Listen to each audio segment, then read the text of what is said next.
Have you ever felt that nagging voice in your head, the one that whispers you're not good enough, or maybe that you're better than everyone else? The one that gets defensive when criticized, craves constant approval, and feels wounded by the smallest slight. That, my friends, is the ego. In many spiritual traditions, particularly Buddhism, the ego is seen not as our true self, but as a major source of our suffering. Today, we're diving deep into the battle of Buddha versus ego, and discovering why letting go is the ultimate power move.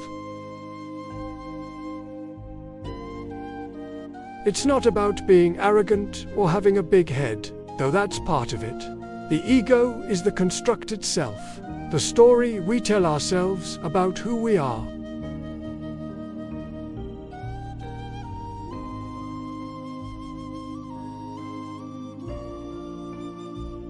It's the I, me, and mine that we cling to so tightly. This constructed self acts like a filter, coloring every single experience we have. It's constantly judging. Is this good for me? Does this make me look bad? What will they think of me?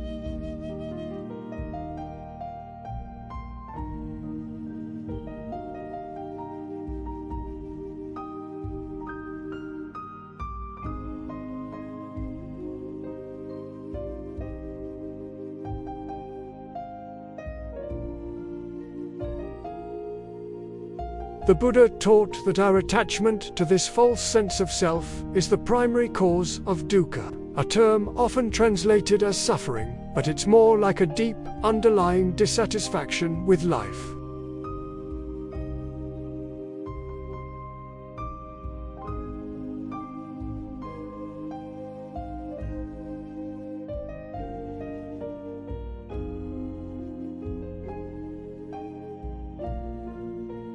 Things change.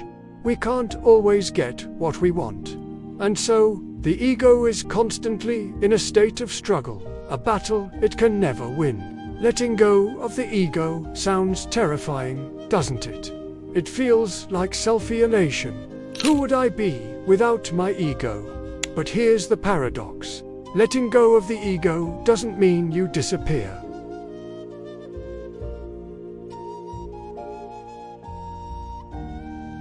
It's like taking off a heavy, ill-fitting suit of armor you didn't even know you were wearing. Suddenly, you can move freely.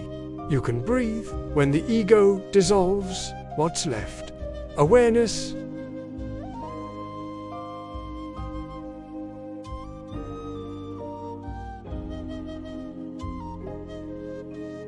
You're no longer a victim of your own thoughts and emotions. Instead, you become the calm, spacious observer of them.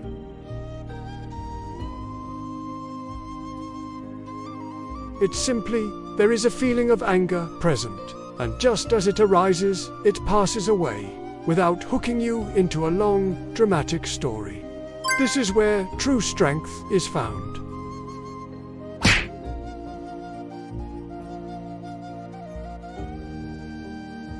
It's the strength of a perfectionist who is terrified of making a mistake. It's loud, defensive, and built on a foundation of fear. But the strength that comes from letting go of the ego is flexible, resilient, and quiet. It's the strength of a great oak tree that bends in the wind but doesn't break. It's the strength of water that flows around obstacles without conflict.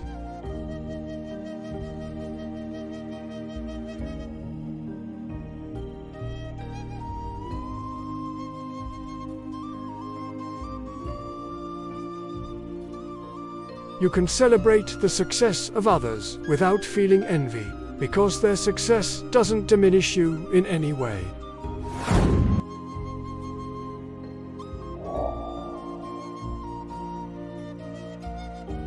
You can love unconditionally because you're not seeking to get something in return to validate your ego. So, how do we begin this process of letting go? It's a practice, not a one-time event. The first step is mindfulness.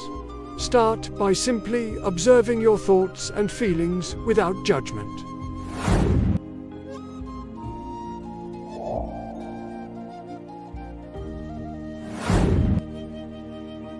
You might notice it in a meeting when you feel the urge to prove you're the smartest person in the room. Just notice it.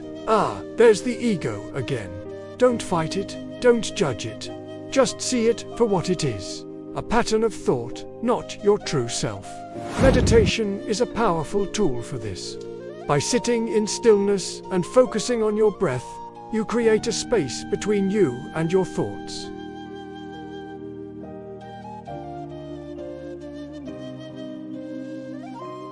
Sometimes the sky is full of stormy clouds, and sometimes it's clear and blue, but the sky itself remains unchanged. You are that vast, unchanging awareness.